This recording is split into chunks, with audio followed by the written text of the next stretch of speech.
दोस्तों अमीरी इतनी कि पैसों को रखने की जगह कम पड़ जाती थी। मिट्टी में गड्ढे बनाकर नोटों की गड्डियां उसमें रखी जाती थी। अपना प्लेन, अपनी सबमरीन, अपना जहाज और यहाँ तक कि अपना एक आइलैंड तक खरीद डाला था। एक दिन की कमाई अरबों में थी। दुनिया के टॉप 10 अमीरों की लिस्ट में भी शामिल था। मगर काम ऐसा था कि 100 मुल्कों की पुलिस उस शख्स के पीछे थी। दोस्तों हम बात कर रहे हैं एक ऐसे इंसान की जिसका नाम है पाब्लो एस्कोबार, जिसे आज भी सबसे अमीर डॉन कहा जाता है। ये ड्रग्स की दुनिया का बेताज बादशाह था। वैसे तो ये अपराधी था, लेकिन कुछ लोगों के लिए मसीहा भी था, क्योंकि ये लोगों की काफी मदद भी करता था। तो आज हम आपको इस वीडियो में पाब्लो एस्कोबार के बारे में कुछ बातें बताने वाले हैं। आज हम आपको उसके पैदा होने से लेकर दुनिया छोड़ जाने तक की सारी जानकारी देंगे। पैदा होने से लेकर दुनिया छोड़ देने तक का ये पाब्लो का सफर किसी फिल्म स्टोरी से कम नहीं था। क्यों लोग उसे गॉड ऑफ ड्रग्स कहते थे और कैसे उसने ये सब हासिल किया। दोस्तों ये सब जानने के लिए बने रहिएगा हमारे साथ वीडियो के अंत तक। दोस्तों पाब्लो एस्कोबार एक कोलंबियाई ड्रग माफिया था जो कोकेन का काला कारोबार करता था। पाब्लो के भाई रॉबर्टो एस्कोबार की किताब द अकाउंट्स स्टोरी के मुताबिक वो कई बार एक दिन में 15 टन कोकेन की तस्करी करता था। 1989 में फोर्ब्स मैगजीन ने एस्कोबार को दुनिया का 7वां सबसे अमीर शख्स बताया था। पाब्लो एस्कोबार का जन्म 1 दिसंबर 1949 में कोलंबिया के रायो नेग्रो शहर में रहने वाले एक गरीब परिवार में हुआ था, जिस परिवार से इसे मिलाकर 7 बच्चे थे। पाब्लो अपने 7 भाई बहनों में तीसरे नंबर पर आते थे। पाब्लो की माता एक छोटे से स्कूल में पढ़ाती थी और उसके पिता खेती करते थे। पाब्लो का परिवार बड़ा था और उसके घर की इनकम कम थी, जिसके कारण उसका बचपन गरीबी में ही बीता था। इसी गरीबी को देखते हुए उसने अपने जीवन में आते ही गलत काम करने शुरू कर दिए थे। उन्होंने 10 साल की उम्र में ही क्राइम की दुनिया में कदम रखा और वो फिरौती, अपहरण जैसे कई गुनहगार गैर कानूनी कामों में लग गया। कहा जाता है कि पाब्लो के क्रिमिनल बनने के पीछे उसकी माँ का भी हाथ था, क्योंकि वो बचपन में गलत काम करने पर रोकने की जगह उसे बढ़ावा दिया करती थी। कहा जाता है जब एक बार वो स्कूल में क्वेश्चन पेपर चोरी करते पकड़ा गया था, तब उसकी माँ ने उसे मारने डांटने की जगह उससे कहा था कि चोरी करना गलत नहीं है, बल्कि पकड़े जाना गलत है। माँ की इसी वजह से वो गलत राह पर चल पड़ा।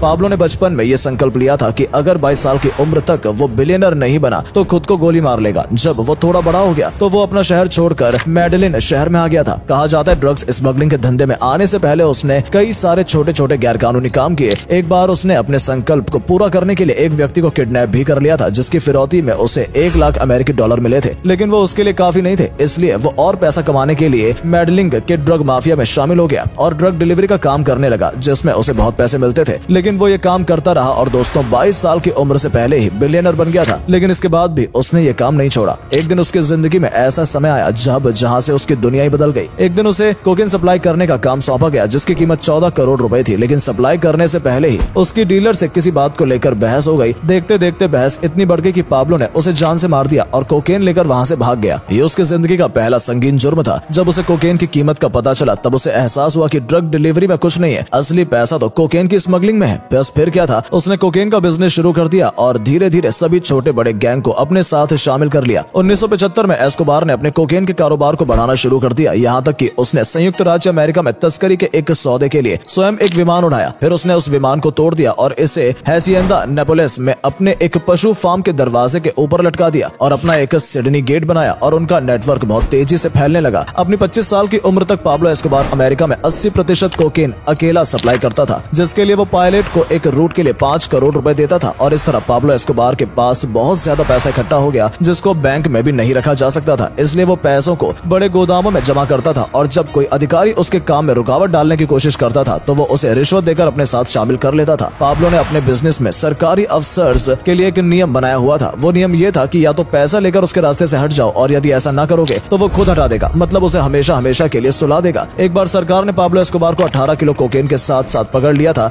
लेकिन पाब्लो ने तब जज को भी खरीदने की कोशिश की थी। जब जज नहीं बिका तो पाब्लो एस्कोबार ने उसको बड़े ही बेरहम तरीके से मरवा दिया, जिसके कुछ समय बाद सरकार ने ये केस वापस ले लिया। इसलिए जब भी कोई अधिकारी प्यार से नहीं मानता था तो पाब्लो उसे सीधे ऊपर पहुंचा देता था। दोस्तों आपको ये जानकर हैरानी होगी कि पाब्लो ने अपनी जिंदगी में 4000 से ज्यादा लोगों को मार गिराया था। उसने अपने नेटवर्क को बढ़ाने के लिए एक प्राइवेट आइलैंड तक खरीद लिया था, जहां उसने कोकेन बनाने की फैक्ट्री लगाई और ड्रग डिलीवरी के काम को बढ़ाने के लिए उसने प्राइवेट प्लेन, पानी के जहाज और साथ साथ सबमरीन भी खरीद ली थी। उसका दिमाग इतना तेज था कि उसने ड्रग सप्लाई करने के ऐसे ऐसे तरीके निकाले थे जो आज तक किसी ने नहीं सोचे थे। पाब्लो कभी प्लेन के टायर तो कभी मछलियों के पेट में भरकर कोकेन सप्लाई किया करता था। इसी सबके चलते वो कोलंबिया में ही नहीं बल्कि पूरी दुनिया का सबसे बड़ा ड्रग लॉर्ड बन गया था। पाब्लो के इन कारनामों में कामयाब होने की वजह से एक ये भी थी कि उसको लोकल लोगों का पूरा सपोर्ट मिलता था, क्योंकि वो उनकी हर तरह की मदद करता था। उनके घर बनवाता था, जिनके पैसों की जरूरत होती थी उन्हें पैसे देता था और जिनके पास कोई काम नहीं हुआ करता था उन्हें वो किसी न किसी काम में लगा लेता था। इसलिए वो मेडलिंग के लोगों का मसीहा बन गया था। 1976 में 26 साल की उम्र में पाब्लो ने 15 साल की मारिया विक्टोरिया से शादी की। उनके 2 बच्चे जुआन पाब्लो और मैनुएल वेनेजुएला थे, उसने 5000 एकड़ में फैला हैसिएंदा नेपोलिस नाम का एक आलीशान स्टेट तैयार किया था। उसका परिवार इसी में रहता था। पाब्लो एस्कोबार ये दुनिया का पहला ऐसा ड्रग बेचने वाला आदमी था जिसका नाम दुनिया के 10 सबसे अमीर लोगों की लिस्ट में लिखा गया था। आज भी इसे दुनिया के इतिहास में सबसे अमीर और सबसे कामयाब अपराधी माना जाता है, क्योंकि वर्ष 1989 में फोर्ब्स पत्रिका ने एस्कोबार को दुनिया का 7वां सबसे अमीर व्यक्ति घोषित किया था, जिसकी अनुमानित व्यक्तिगत संपत्ति 25 बिलियन अमेरिकी डॉलर थी। उसके पास बहुत सारे लग्जरी आवास और गाड़ियां थी और 1986 में उसने कोलंबिया की राजनीति में प्रवेश करने का प्रयास किया। यहाँ तक कि उसने देश के 10 बिलियन डॉलर के राष्ट्रीय कर्ज को चुका देने के लिए पेशकश भी रखी। उसकी एक दिन की कमाई 70 मिलियन डॉलर थी, जो कि आज के हिसाब से 11 अरब से भी अधिक होती है। उसका ड्रग शासन इतना बड़ा था कि दुनिया का 80% ड्रग का कंट्रोल उसके हाथ में था। उसके पास इतना पैसा था कि आप अंदाजा भी नहीं लगा सकते। जरा सोचिए, जो बंदा केवल ड्रग की तस्करी करने के लिए समुद्रों में चलने वाले सबमरीन का इस्तेमाल करता था, आप अंदाजा लगाइए कि उसके पास कितना पैसा होगा। उसे लॉर्ड ऑफ ड्रग्स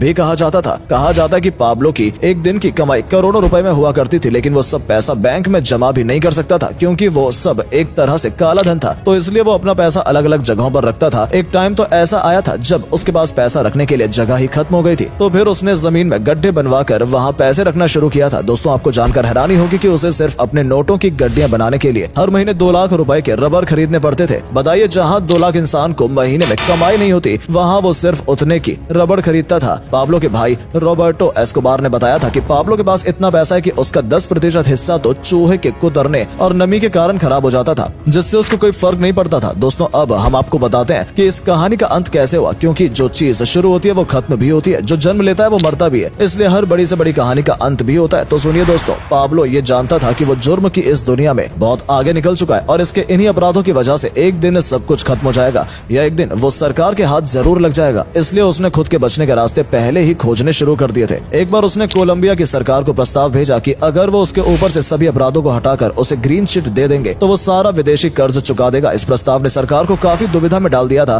क्योंकि एक व्यक्ति को छोड़ने से सारा देश का कर्जा मुक्त हो सकता था, लेकिन अगर वो उसे छोड़ देंगे तो वो इसी तरह जुर्म भी करता रहेगा और चारों तरफ नशे को फैला देगा। इसलिए सरकार ने अपने देश के युवाओं को इस नशे से बचाने के लिए उसका ये प्रस्ताव नहीं माना। इसके बाद उसने राजनीति में घुसने की भी कोशिश की, लेकिन कहीं ना कहीं उसे लगने लगा था कि राजनीति भी उसे गिरफ्तार होने से नहीं बचा पाएगी। इसलिए उसने सरकार को फिर से एक प्रस्ताव भेजा, जो ये था कि अगर उसे उसकी बनाई हुई पर्सनल जेल में रखा जाए तो वो अपनी गिरफ्तारी दे देगा। और कोलंबिया की सरकार ने ये बात मान ली और फिर पाब्लो ने अपने लिए ला कैथेड्रल नाम की जेल बनाई, जिसमें वो रहने लगा। ये उसके तेज दिमाग की एक रंजिश थी जो कि सरकार नहीं समझ पाई थी। कहने को तो वो जेल में था, लेकिन वो उसकी खुद की बनाई हुई जेल थी, जो किसी 5 स्टार होटल से कम नहीं थी। उसके पास यहाँ हर तरह का आराम था और साथ ही साथ यहाँ बैठे बैठे वो अपने काम को अंजाम देता रहा। उसका ड्रग स्मगलिंग का काम नहीं रुका और इन सब बात का पता जब अमेरिका की सरकार को लगा, तब वहाँ की सरकार ने कोलंबिया की सरकार पर दबाव डाला। और कोलंबिया की सरकार तो पहले से ही उससे परेशान थी, तो कोलंबिया की सरकार ने उसका चैप्टर खत्म करने के लिए प्लानिंग शुरू कर दी। लेकिन सरकार की इस प्लानिंग की खबर पाब्लो को लग गई थी, इसलिए खबर पता चलते ही वो अपने कुछ दोस्तों को लेकर उस जेल से फरार हो गया। हालांकि दोस्तों, कोलंबिया की सरकार ने उसे पकड़ने के लिए सर्च ब्लॉक नाम की एक स्पेशल टीम बनाई थी, लेकिन दोस्तों पाब्लो काफी शातिर दिमाग का था, तो उसे पकड़ पाना इतना सरल नहीं था। इसलिए उस टीम के द्वारा काफी खोजने के बाद भी वो नहीं मिला। फिर भी टीम उसे लगातार खोजती रही और आखिरकार 16 महीने बाद सर्च ब्लॉक टीम ने उसे खोज निकाला और फिर आखिरकार 2 दिसंबर 1993 के दिन शूट आउट में वो मारा गया। हालांकि दोस्तों, उसके जाने के बाद बहुत से ड्रग डीलर आए, लेकिन कोई भी पाब्लो एस्कोबार नहीं बन पाया। आज भी जब सबसे बड़े ड्रग डीलर का नाम आता है तो पाब्लो का नाम सबसे ऊपर होता है। तो दोस्तों, यही थी पाब्लो की कहानी। आज की हमारी वीडियो पसंद आई हो तो प्लीज वीडियो को लाइक और शेयर जरूर करें और कमेंट करके बताएं कि क्या आप पाब्लो के बारे में इससे पहले जानते थे। मिलते हैं आपसे हमारी अगली वीडियो में, तब तक के लिए धन्यवाद।